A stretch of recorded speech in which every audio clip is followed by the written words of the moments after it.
ans. Et moi, je suis arrivé à concrétiser pas mal de mes rêves. Et il t'en reste? Ouais, beaucoup, alors là, je sais pas si j'aurai le temps de tous les faire, mais j'en ai pas mal, ouais. Ils se nourrissent au fur et à mesure. Surtout dans la musique. Surtout dans la musique, ils se nourrissent au fur et à mesure. C'est chaque fois que tu atteins un stade que je veux faire, et puis j'ai mon fils qui va venir avec moi, ça va être super, ça va être une tournée rock'n'roll, famille, blues. On va faire ça comme ça. Et puis ça va être bien, quoi. Je savais pas, ça on va en parler tout à l'heure, mais c'est donc David. Non plus, je découvre. Non. Tu l'apprends là aujourd'hui. Je dis. Tu vas à la batterie. Hein? Tu vas à la batterie. Oui, il veut venir à la batterie. Ouais. Ça me rappelle 79, quand Johnny a présenté pour la première fois à Pantin. Bah là, il va me représenter, tu vois. Avec les lunettes laser. Non, parce que c'est bien de fois quand même. Il était pas très content en 79. Oui, il faisait la gueule. Oula. Oh là là. Non, je faisais pas la gueule, j'étais surpris. Ça a été surpris, voilà. J'étais surpris parce que d'un coup, j'entends. Je commençais, je sais plus quel rock, c'était. Rien que 8 jours. Rien que 8 jours, rien que 8 jours. Rien que 8 jours. Et j'entends une batterie, j'ai dit, mais qu'est-ce que c'est? Et je retourne derrière, et je le vois David, qui était haut comme ça. On le voyait pas dans la batterie, tellement la batterie était haute. Et je dis, et je cherchais, je dis, mais c'est David. Et c'était complètement. Mais moi aussi, je le cherchais, parce que, si tu veux, la batterie était tellement haute pour moi, j'étais comme ça. Et, mais je me souviens d'un truc, c'est qu'entre les tomes, quand même, j'avais une vision, quand même, tu vois, j'avais une petite vision. Et t'as mis du temps à te retourner, parce que t'étais avec le public et tout. Ouais. Et c'est vrai que c'était un morceau où c'était le batteur qui renvoyait sur voilà. Mon batteur est en train de merder un peu, là, bon, c'est pas grave. Et au bout d'un moment, quand même, je me retourne. Et c'était David, mais qui jouait très bien. Et donc moi j'ai fait comme ça. Et si tu veux, quand j'ai vu la tête qu'il a fait en me regardant, je me suis dit, ça va chier quand je vais rentrer chez moi. Ça va pas bien se passer du tout. Oh, ça s'est pas passé comme ça. Non, ça s'est pas passé comme ça, mais tu vois un peu. Et en fait, ça s'est bien passé. En tous les cas, les fans approuvent les choix de Johnny. Et je crois que tes fans t'ont toujours suivi de génération en génération. Et alors, parfois même, ça pousse un peu à l'hystérie, les fans d'Hallyday. Regardez, Johnny et les fans. Let's go!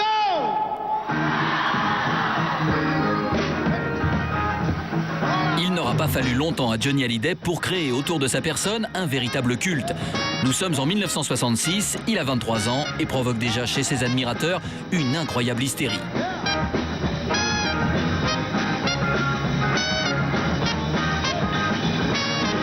Mais écoutez plutôt les jeunes femmes venues faire le pied de grue devant les appartements de la star. Elles sont très motivées. On ne le considère pas comme un homme normal d'ailleurs. Hein. C'est notre idole. Oh, bah, c'est notre idole. C'est un dieu. Puis même, il n'a pas besoin de parler. Il passe, ça y est, on est contente. On n'a pas attendu pour rien. Voilà. Moi, je trouve qu'il a des pulls formidables. La façon de s'habiller. On ses pulls et ses bottes. Comme il fume énormément, à chaque fois qu'il jette une cigarette par terre, je le ramasse, puis je le garde, et puis après, dans des petites boîtes, je mets la date. Moi, j'avais réussi à avoir une cravate à l'Olympia, il me l'avait donnée, puis on me l'a fauchée. J'avais gardé, je l'avais pas lavée, elle est restée mouillée pendant 2 jours, il y avait de la sueur. C'est pas énorme. C'est énorme. Malgré tout, dans les années 60, être un fan de Johnny ne va pas sans un certain goût du risque. Pour éviter que la situation ne dégénère, les services d'ordre doivent se montrer énergiques face aux admiratrices les plus téméraires. Je m'ennuie.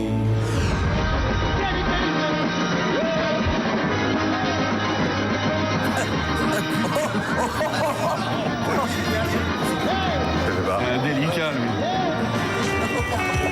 Mais rassurons-nous, aujourd'hui, il n'y a plus de risque à être fan de Johnny. On y va désormais en famille. Johnny n'est plus l'idole d'une seule génération, mais de toutes les générations, de 7 à 77 ans.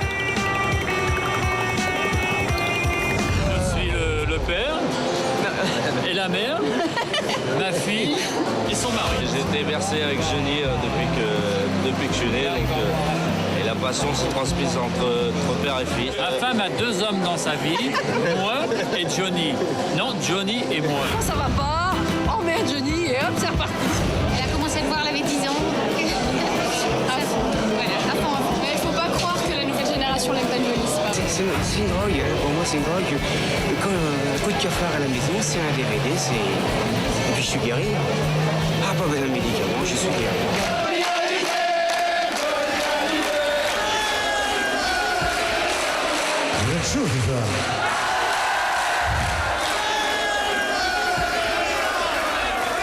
Tu te rends compte que les fans sont beaucoup plus cool, tu vois, tranquilles aujourd'hui qu'avant. Avant, c'est l'hystérie complète. C'était pas la même.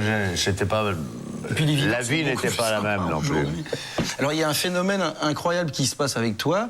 Avec lui, c'est que un jour, nous étions en train de dîner chez Sacha Roule, quelqu'un qui est très proche de toi aussi, de nous tous. Et donc, moi, j'étais arrivé avec ma voiture et il me dit, est-ce que tu peux me raccompagner chez moi? Alors je dis, bah écoute, oui. Alors je prends le volant, il me dit, non, mais là, tu vas me laisser conduire. Et je dis, ben non. Non. Il fait, si, tu vas me laisser conduire. Je fais, bon, ok, d'accord. Alors tiens, il prend les clés.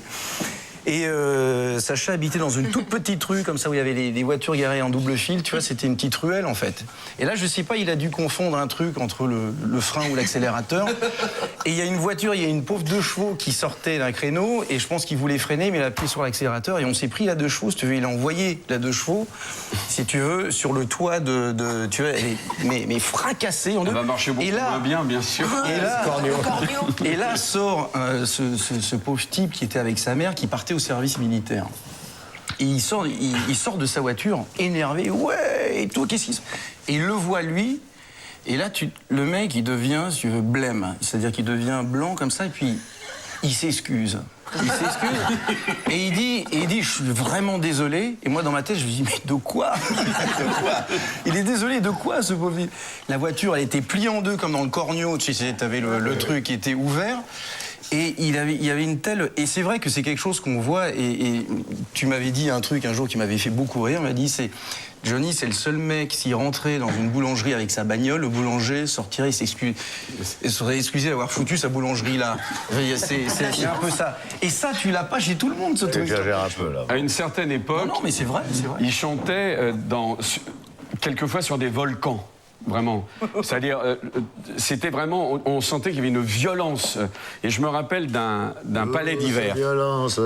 Tu te rappelles du palais d'hiver? Il y avait le groupe Il était une fois en première partie. Et ça commençait un tout petit peu à craindre. Et moi, j'avais très peur pour lui. Il avait toujours un courage absolument incroyable. On y va. Et c'était... D'abord, il y avait beaucoup plus de monde que le palais d'hiver pouvait en contenir. Et il commence à chanter et c'était très fort. Mais il y avait trop de monde, il y avait des bagarres dans le truc. Et tout d'un coup, je vois un éclair, comme ça, dans la lumière. Et je vois Johnny qui met sa main ici, et moi j'étais à sa gauche, et je vois ses doigts qui disparaissent dans sa gorge. En fait, il avait pris un tesson de bouteille qui lui avait ouvert la gorge. Tu te souviens de ça? Oui, ça m'entend bien. Et donc, on a été obligé d'arrêter le spectacle. Mais ça n'avait pas fait mal. Je lui dis, ça, c'est drôle parce que... il y a quelque chose de chaud. Je vois ses doigts qui disparaissent dedans. Qui me coule là. Et je mets mon doigt, et mon doigt est rentré dans ma gorge. Et puis j'avais mon manager à l'époque qui me fait, bon, écoute, il faut sortir de scène et il faut aller à l'hôpital. Ça n'a pas l'air très beau ce que tu as. J'ai fini de chanter. J'ai fini le tour de chant. J'ai dit non, je vais quand même finir. Il a fini, il saignait, il a fini. J'ai fini le tour de chant, puis j'étais à l'hôpital. Bon. Mathilde Seigné, t'es passée nous voir brièvement ce soir pour le spécial Johnny. Je crois qu'il y a l'enfant qui t'attend. T'as dit je passe. Est-ce que t'as des trucs particuliers à dire à Johnny? On a un rapport tous les deux. Émotionnel, j'en sais rien, mais assez de 2 animaux comme ça par moment. On a un rapport un peu frère-sœur comme ça. On peut s'engueuler, hein. Ça arrive très souvent. Oh là, oui. Mais il y a une fidélité avec Laetitia aussi.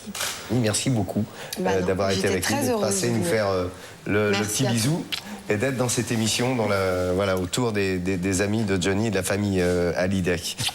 Merci beaucoup Mathilde. Au revoir, à tout bientôt aussi.